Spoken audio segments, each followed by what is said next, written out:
So the development area was immediately below the senior school. We were finally to commence work in March. I'm Rob McEwen, the principal of the Hutchins School, which is an all-boys school in Hobart, Tasmania. I remember at the time I was in my office, which was just here, and looking out my window, and the excavators were just in this top corner of the site. It was such an important moment to see ground being broken. Little did we know just around the corner that the mood was going to change quickly. We were only a couple of weeks in when we encountered the first of the human remains. In hindsight, it seems strange to say we were caught by surprise or blindsided, but at the time, that's how it felt. We certainly knew that the site was a former cemetery. That was well known. But there was a genuine belief that exhumations had occurred previously. There's been two, I guess, major exhumation projects there before. I'm Brad Williams, I'm a historical archaeologist, and I've been project managing the Queenborough Cemetery exhumations on behalf of the Hutchins School. The Queenborough Cemetery was a private cemetery that operated from 1873 right through to about 1925 when it was officially closed, but they were still interring people there up until the mid-1930s in pre-purchased plots. It went into Hobart City Council ownership and nothing much really happened for a couple of decades, and it wasn't until about 1950 when they touted the idea of converting it to a public park. Everyone is relieved to know that this forlorn and neglected area is at last to be cleaned up. Eventually the deal was struck with Hutchins in 1960 for them to relocate their campus there.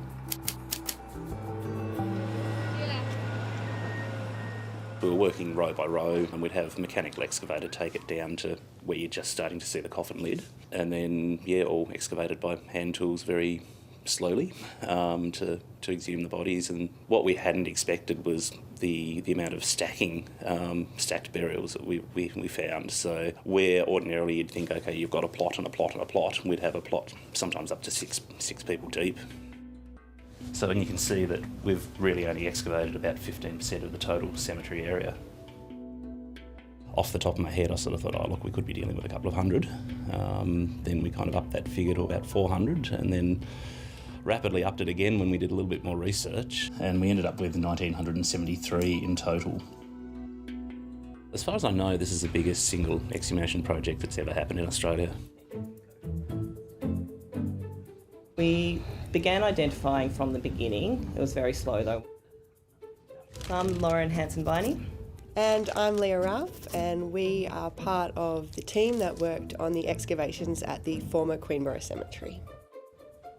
So the coffins are all very decomposed. The wood has rotted away in most cases. It comes out very broken up, and the nameplates that would be attached to every lid of a coffin, there were only about 3% that actually came out that were legible. So the rest of it has to be worked out using other historical sources. The place had become a scandal and reproach to the community. Many of the headstones and monuments to people once well known having fallen into disrepair, and the graves become overgrown by brambles, briars and other pests. The cemetery was originally a private cemetery owned by a gentleman, his last name was Lackman. He was fairly prominent, but then did get himself into somewhat of a scandal. He was trying to save money and make as much money as he could, and some of his gravediggers eventually kind of reported him to the police. He was asking them to dig up people, particularly children's caskets, and burn them on bonfires. The small courtroom was crowded all day. George Luckman was charged that he did, on or about September 8th, 1912, remove the dead bodies of 2 children which had been interred in the Queenborough Cemetery.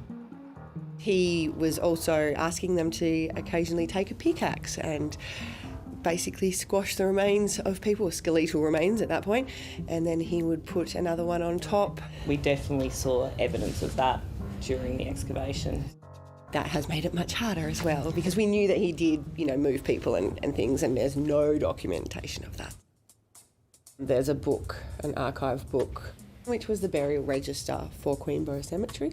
But it was very unreliable. There's a lot of missing pieces, the pages are torn, handwriting's atrocious. The records are not correct. Complete, yes. People written in there that definitely aren't buried there, and there's names missing from there as well, definitely. Once we had a nameplate, we could see, well, we're in this general area, the Church of England public around this area here. So then I was able to find in the book where someone's name is. So for example, there's the Willicombes, so we had 4 people. They're in plot 28 and receipt number 1248, which you'd find up here. And so then we know that the people next to them are going to be the 1259 in plot 27, which is right here, Thomas and Jane Healing. So then we'd compare with a record that was put together in the 1950s, a transcription of every headstone that still remained in the cemetery. We're able to see that we've got, is it Thomas and Jane Healing, which they are right here, so it lines up perfectly. And from there we can keep working our way out. During the research process, we found a lot of really interesting and some very prominent people as well. There was one John Woodcock Graves.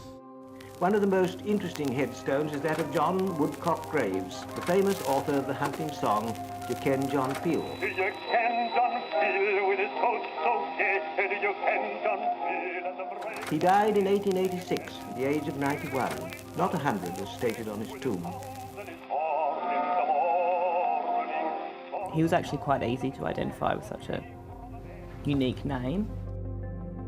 We've exhumed almost 2,000 bodies as part of the overall project, and we've been able to identify over 1,700 of them, which has been a really big task, and the team's done an amazing job. We're looking at having the reburial done sometime in January, with view of a memorial service in late March.